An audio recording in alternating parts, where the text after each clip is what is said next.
السلام علیکم۔ اس وقت جو صورتحال ہمیں مڈل ایسٹ کے اندر نظر آ رہی ہے، یقین کریں وہ تمام چیزوں کو اور تمام معاہدوں کو اور اس جنگ کو دیکھ کر وہ سارا پس منظر میری آنکھوں کے سامنے گھوم رہا ہے، جو کہ ابراہیم اکارڈ میں بھی ہے، جو کہ اس ابراہیم اکارڈ پھر یونان پلان کا حصہ ہے، اور یونان پلان جو ہے وہ گریٹر اسرائیل کے بنانے کا آپ کہہ سکتے ہو ایک بہت بڑا منصوبہ ہے۔ پھر اس یونان پلین کا سب سے بڑا جو مقصد ہے وہ سعودی عربیہ کو ٹارگٹ کرنا، سعودی عربیہ کے جھنڈے تلے تمام عرب ممالک کو جمع کرنا اور پھر ان کو ایران کے خلاف استعمال کرنا، یعنی یہ تمام صورتحال ہمیں نظر آ رہی ہے۔ اللہ کرے کہ یہ جو ہمیں نظر آ رہا ہے یہ سب چیزیں میں کہتی ہوں عرب ممالک جو ہیں ان کو بھی نظر آئیں کہ وہ کس تباہی اور بربادی کی طرف جا رہے ہیں۔ ابھی ریسنٹلی یہ باتیں میں اس لیے کر رہی ہوں کہ ابھی ریسنٹلی جو حملہ ہوا سنا ایئرپورٹ کے اوپر سعودی عربیہ کی طرف سے، لیکن سعودی عربیہ کے حملے کے بعد جو یمن حکومت ہے، کیونکہ یمن حکومت اور سعودی عربیہ آپس میں گھٹ جوڑ ہے اور ان دونوں کو چلانے والا جو ہے وہ آپ جانتے ہیں امریکہ ہے اور فیک سٹیٹ ہے، جو ان تمام منصوبوں کو آپ یہ کہہ رہے ہو، بلکہ فیک سٹیٹ بھی نہیں، کیونکہ فیک سٹیٹ کام کر رہی ہے کس کے کہنے پر؟ امریکہ کے کہنے پر۔ تو ان کو جو کمانڈ کرنے والا ہے یمن حکومت کو بھی اور سعودی عربیہ کو بھی وہ ہے امریکہ۔ اب ہوا کچھ ایسے کہ جیسے ہی انہوں نے سنا ایئرپورٹ کے اوپر حملہ کیا اور بہانہ یہ بنایا گیا کہ یہ جہاز جو تھا وہ ایران سے آیا تھا، اور آپ کو بتائیے کہ اس میں اس جہاز کے اندر تمام یمنی تھے جو کہ حوثی گروہ سے تعلق تھا جن کا، اور ان کو وہ کوئی ان کا کوئی خاص دہشت گردی کا مقصد نہیں تھا، کچھ بھی ایسا ویسا نہیں تھا۔ وہ دراصل میں جو آیت اللہ خامنائی جو ہیں شہید، ان کے جنازہ کے بعد واپس آئے تھے، تو انہوں نے کیا کیا کہ سنا ایئرپورٹ کے اوپر جو ہے وہ رن وے کے اوپر بمباری کی اور وہ جہاز وہاں پہ نہ اتر سکا اور کسی اور جگہ پہ جا کے اس نے لینڈ کیا بحفاظت۔ تو اس کے اوپر تمام جو یمن کا جو سنا کا علاقہ ہے، جو ایریا حوثیوں کے قبضے میں ہے، وہاں پہ شدید غم و غصہ کی لہر دیکھی گئی، اور پھر اس کے بعد ہم نے دیکھا کہ یہ جو حوثی تھے انہوں نے حملہ کیا جو ابہا ایئرپورٹ تھا وہاں پر۔ اب یہ جو ابہا ایئرپورٹ کے اوپر حملہ ہوا اور جو سنا ایئرپورٹ کے اوپر سعودی عرب کی طرف سے حملہ ہوا، تو اس کے بارے میں آپ کو بتانا چاہوں کہ یمن حکومت نے یہ کہا ہے کہ یہ جو سنا ایئرپورٹ کے اوپر حملہ تھا یہ ہم نے کروایا، یعنی یمن حکومت جو کہہ رہی ہے یہ سعودی عرب نے نہیں کروایا۔ انہوں نے باقاعدہ پوری دنیا کے سامنے اعلان کر کے اس بات کو تسلیم کر لیا کہ بھائی یہ حملہ ہم نے کروایا۔ اب اس کہانی کو سمجھنے کے لیے تو آپ کو بہت پیچھے جو ہے کئی دہائیوں پیچھے جانا پڑے گا، تو اس چیز میں ہم ابھی نہیں الجھ رہے۔ تو کہنے کا مقصد یہی ہے کہ جو اب یمن کا تسلیم کر لینا، سعودی عربیہ کا حملہ، پھر حوثیوں کا ابہا ایئرپورٹ کے اوپر حملہ، اور پھر سعودی عربیہ نے کہا کہ ہمیں کوئی نقصان نہیں ہوا، ہم نے ان کے جو میزائل تھے ان کو وہیں پر جو ہے ضائع کر دیا۔ اچھا، اب یہ جو سنا ایئرپورٹ کے اوپر حملہ ہوا جو سعودی عربیہ نے کیا، جس کو یمن نے اپنے سر لے لیا، یمن حکومت نے، تو ان کا یہ کہنا ہے، تجزیہ نگار یہ کہہ رہے ہیں کہ وہ یہ سمجھ کر انہوں نے اس جہاز کے اوپر حملہ کیا کہ شاید یہ ایران سے آیا ہے، تو اس کے اندر ایران کی طرف سے ان حوثیوں کے لیے اسلحہ بھی ہو سکتا ہے اور دیگر ساز و سامان، اور ہو سکتا ہے جو جنگی سامان وغیرہ جو حوثیوں کو، ظاہر سی بات ہے وہ یہ کہہ رہے ہیں کہ حوثی جو ہیں ان کو سپورٹ کرنے والے ایران ہیں، تو وہ کہہ رہے تھے کہ یہ سارا ساز و سامان جو ہے وہ وہاں سے آیا ہوگا، تو اس وجہ سے اس جہاز کو یہاں نہیں روکنے دیا گیا اور اس پر حملہ کیا۔ اب آپ یہ بات پہلے بھی تو ڈن ہو سکتی تھی، ابھی جہاز لینڈ کرنے والا ہے، کتنی جانیں ضائع ہو جاتی، پھر اس ایئرپورٹ کے اوپر فوراً سے سنا ایئرپورٹ کے اوپر آپ نے بمباری کر دی۔ تو یہ ساری صورتحال جو بنتی جا رہی ہے، یہ کسی ایک بڑی جنگ جو کہ آنے والی جنگ ہے، یہ سب اس کے لیے تیاری ہو رہی ہے۔ یہ سب کچھ وہ منظر عامہ جو ہے نا ہمیں نظر آ رہا ہے کہ جو ابھی آگے ہونے والا ہے۔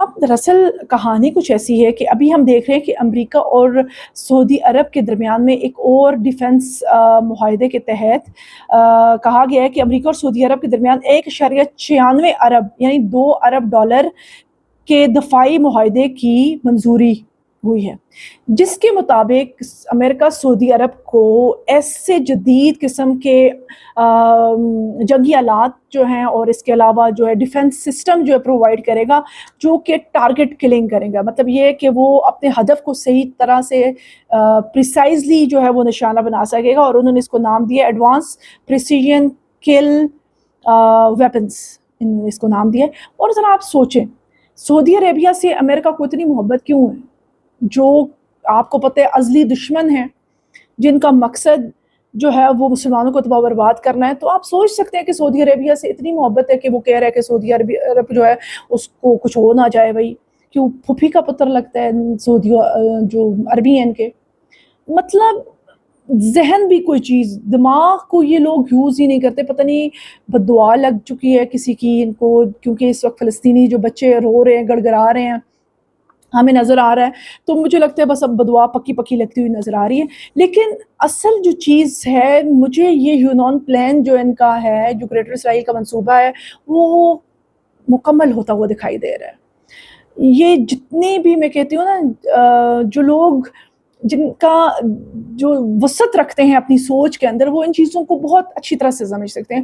لیکن میں یہ حیران ہوں کہ ان عربوں کو نہیں سمجھ آ رہی کہ امریکہ ان کے ساتھ کیا گیم کھیل رہا ہے. ان کو جو ہے جی پرووائڈ کر رہا ہے کہ ڈیفنس ان کو دیا جائے گا. اصل مقصد جو میں نے آپ کو کہا ہے کہ سعودی عرب کے جھنڈے تلے تمام عرب ممالک کو جمع کرنا, جس میں یہ you a E, Qatar, Oman سارے. اب دیکھتے ہیں آگے ہوتا ہے کیا, لیکن سچویشن کچھ ایسی بنتی ہوئی نظر آ رہی ہے. تو ذرا آگے دیکھیں, ان کا اصل جو مقصد ہے وہ کہہ رہے ہیں امریکی وزارت خارجہ کے مطابق اس دفاعی معاہدے کا جو اصل مقصد ہے سعودی عرب کی دفاعی صلاحیتوں کو مزید بہتر اور مضبوط بنانا ہے. یہ امریکہ کے وزیر خارجہ کہہ رہے ہیں. یعنی بڑی محبت ہو چکی ہے امریکہ کے جو وزیر خارجہ ہیں, اور جو امریکہ ہے وہ ان کے سعودی عرب والوں کی پھوپھی کا پتر ہے یا کچھ اور خاص رشتہ ہے. اچھا جی, اس معاہدے کے تحت دفاعی ساز و سامان کی فراہمی کی ذمہ داری جو ہے ایک معروف کمپنی BAE سسٹم کو دی گئی ہے, جسے مرکز کا کانٹریکٹر کے طور پر نامزد کیا گیا ہے اس BAE سسٹم کو. تو آپ دیکھیں کیا صورتحال پیدا ہوتی ہے. پہلے بھی 3 ٹریلین میرے حال سے ڈالر کا منصوبہ ہم نے دیکھا تھا. یہ تمام عرب ممالک سے ڈونلڈ ٹرمپ لے کے گیا تھا, اور کتنے عرب کا جہاز جو ہے قطر نے اس کو تحفے میں دیا تھا. اچھا, بڑا ہی دکھ ہوتا ہے مجھے ایک چیز کو دیکھ کے. دیکھیں پچھلے دنوں آپ کو یاد ہوگا کہ جب ڈونلڈ ٹرمپ ان ممالک, یہ عرب ممالک کا دورہ کر کے گئے تھے, اور جب ان سے 3 ٹریلین جو ہے وہ لے کر گئے تھے معاہدوں کی مد میں, تو اس وقت وہاں سے جا کر انہوں نے ان عربیوں کی اتنی کوئی بےزتی کی تھی, کہا تھا کہ یہ تو سونے کے محلوں میں جاہل اور پتہ نہیں گوار اور پتہ نہیں کیا کیا الفاظ انہوں نے ایسی گالم گلوچ استعمال کی تھی جو میں نہیں استعمال کر سکتی, ایسے ایسے ورڈ. اور اس کنگ سلیمان کے لیے, جو سعودی عربیہ کے کنگ ہیں, اس کے لیے تو اللہ معافی دے جو گندی لینگویج ڈونلڈ ٹرمپ نے یوز کی تھی, میں کہتی ہوں. اور یہ بندہ پھر واپس جا کے امریکہ کے ساتھ معاہدے کرتا ہے, اس کو پیسے دیتا ہے, اس سے ساز و سامان خریدتا ہے. ادھر سے جو ہے پاکستان کے ساتھ اس نے معاہدہ کیا ہوا ہے. مطلب بیچ میں اب پاکستان بھی آ گیا ہے. اب اللہ ہی پاکستان کا حامی و ناصر ہوگا کہ ان کے ساتھ معاہدے کر بیٹھا ہے, کیونکہ ہمارے لیے ایران بھی بہت عزیز ہے ہمیں. یہ تمام ہمیں سعودی عربیہ سے جو محبت ہے وہ ہمارے مدینہ کی وجہ سے, ہمارے مکہ کی وجہ سے. تو وہاں سے ہمیں ایران کے ساتھ بھی ہمدردی ہے. تو یہ ایک عجیب سی سچویشن جو کریٹ ہو رہی ہے. اور سب سے زیادہ دکھ کی بات صرف یہی ہے, دیکھیں آپ سب اس چیز کو ہر بندہ مانتا ہے کہ پچھلے دنوں اس ڈونلڈ ٹرمپ نے ان سعودیوں کے ساتھ اور ان عربیوں کے ساتھ, میں کہتی ہوں جتنی ذلت و رسوائی, اور جب کبھی موقع ملتا ہے ان کو گالیاں دیتے ہیں. جب کبھی بھی موقع, ان کو پتہ ہے کہ یہ ان کو گالیاں دے گا تو یہ پھر بھی اس کے غلام ہے, کیونکہ اب یہ وہ ایران کو اس طرح سے گالیاں کیوں نہیں دے سکتا. اگر دیتا بھی ہے تو ایران کو کوئی خاص فرق نہیں پڑتا, کیونکہ ایران یہ تو ان کے قبضے میں نہیں ہے, اور یہ ایران کو ہی تو گرانا چاہ رہے ہیں. ان کا مقصد یہ سعودی عرب اور سارے چیزوں کو یوز کر کے یہی ہے, عراق کو استعمال کرنا, ادھر سے اس کو استعمال کرنا, یمن کو استعمال کرنا, لبنان کی حکومت کو استعمال کرنا. تو یہ ساری سچویشن ہے. مطلب اللہ معافی دے, میں کہتی ہوں کہ یہ نو یہ عربی بھی میرے خلاف ہو جائیں. تو یہ لوگ, ان کی سوچ دیکھ لیں آپ, کتنی غریب, دولت ہونے کے باوجود ان کی سوچ جو ہے وہ کتنی, میں کہتی ہوں حقیر سوچ کے یہ مالک ہیں. یہ اتنا نہیں دیکھ رہے کہ کیوں امریکہ ان کو یہ ساری چیزیں پرووائڈ کر رہا ہے, پش کر رہا ہے. جیسے ابھی سنا کے اوپر حملہ ہوا, جیسے ہم دیکھ رہے ہیں کہ ان تمام امریکن بیسز سعودی عرب کے اندر, قطر کے اندر, عمان کے اندر, بے شک کہ ایران اس وقت CNN کی رپورٹ کے مطابق 9 جو ممالک کے اندر ان کی 9 ایئر بیسز تھی امریکہ کی، وہ ٹارگٹ کر چکا ہے، سکسیسفلی ان کو تباہ برباد کر چکا ہے. لیکن اس کے باوجود ظاہر سی بات ہے وہ اب اپنا بدلہ تو لیں گے، وہ اب اپنا بدلہ ان عرب ممالک، ان عربیوں کو یوز کریں گے ان کے خلاف، ایران کے خلاف، کیونکہ ایران کو وہ کسی طرح سے ہرا نہیں سکتے، تو وہ بیچ میں کوئی ایسی گیم چلا رہے ہیں کہ کسی طرح سے ایران کو گرایا جا سکے.